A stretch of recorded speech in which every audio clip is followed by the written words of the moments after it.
Nascimento e morte como medida do tempo. Humanidade, natureza humana. As mais profundas experiências que um ser humano pode ter estão relacionadas com essas duas situações extremas: nascimento e morte. Todas as experiências que estão entre a vida e a morte são vida, é vida.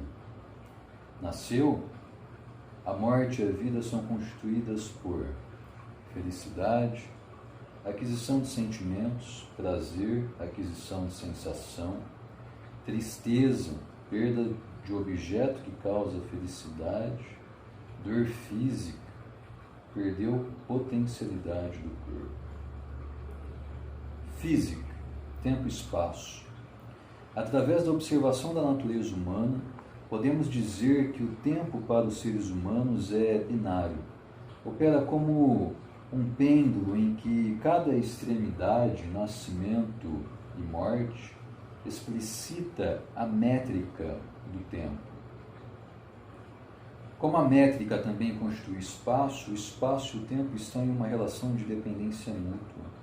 Você, leitor, pode contar uma distância de seu aniversário que nós chamamos de um período de tempo. Física e humanidade. Passado, presente e futuro. A nossa experiência atual depende desta relação tempo-espaço para acontecer. Assim como depende o passado, que apenas existe em nossa mente. A intimidade que nos faz sentir alegria ou tristeza é feita de e por experiência no tempo e no espaço. O fato de que apenas sentimos tristeza e até mesmo dor pela morte de alguém próximo a nós, e não qualquer ser humano que nunca vivemos com, é a prova disso. E também depende dessa relação tempo e espaço, o futuro, que, pelas experiências anteriores, é dado a nós como possível perspectiva apenas. Quando o ser humano descobre a causa da morte, nasce uma poderosa causa, que irá colocar a possibilidade do futuro em ação. O que eu quero fazer até a minha morte? Ou, o que eu quero fazer na minha vida? Felicidade, prazer, tristeza e dor física serão os resultados, queira ou não, da resposta. 24 de 1 de 2009, revisto em 13 de 2 de 2019.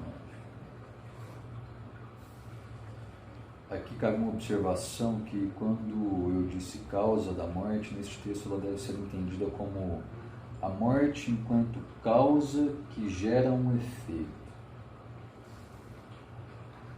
Revisar estes 3 parágrafos anteriores, 10 anos depois de terem sido escritos, é algo que eu fiz com cuidado.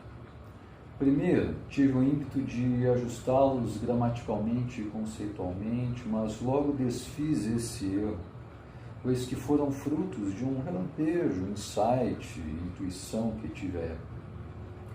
Sou contra alterar os textos já feitos, ao invés eu busco apenas acrescentar e expandir, de modo que possa ser possível verificar as alterações do raciocínio. Errar e se contradizer faz parte do processo, sendo importante para entender o movimento do pensamento deixar esses registros.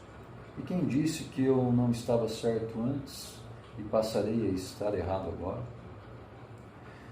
Vida é tudo que existe, tudo que está em constante transformação. A morte faz parte da vida, não é algo em oposição a ela. Falo aqui da vida como tudo que existe. Como já dito, nada se cria, nada se perde, tudo se transforma.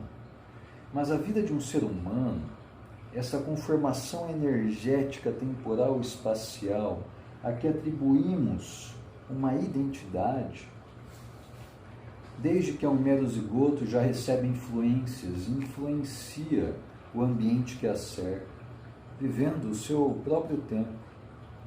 Poderíamos separar a psique do corpo para falar sobre, de um lado, felicidade e tristeza, e do outro, prazer e dor.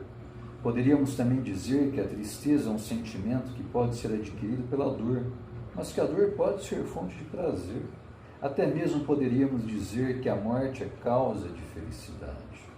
Falaríamos sobre Freud, Buda e muitos outros. Enfim, poderíamos adentrar em explicações e teorias intermináveis e contraditórias entre si. Mas a questão aqui é de como nós, humanos, medimos o tempo.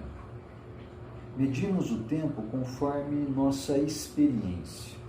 Psicologicamente, situações aflitivas parecem demorar horas, mesmo que constituídas de segundos. Fisicamente, o tempo absoluto e universal de Newton é relativizado por Einstein, de modo que relógios podem ter periodicidade diferente em situações experienciais diversas.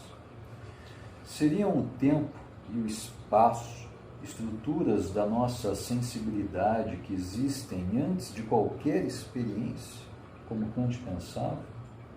Estaria Hume certo ao dizer que, abro aspas, as ideias de espaço e tempo não são ideias separadas ou distintas, mas simplesmente ideias da maneira ou ordem como os objetos existem? Fecho aspas. Isso aqui está no Tratado da Natureza Humana. Ou a razão mais sólida estaria em considerar o tempo e espaço como algo capaz de deformar e curvar o universo, aproximando-se de uma noção de substância que existe para além da nossa estrutura humana, como se pensa na física atual? Foi então que o velho, sentado na cadeira de balanço, disse para o jovem: pare de pensar no microcosmos quântico ou na cosmologia. Tudo isso não importa para o bem viver, sendo pura vaidade intelectual. Entenda apenas que o seu tempo, enquanto indivíduo humano, acabará. Seu retrato na parede será jogado fora por seus netos. Seus escritos se perderão. Por isso, Carpe Diem, 14/2/2019.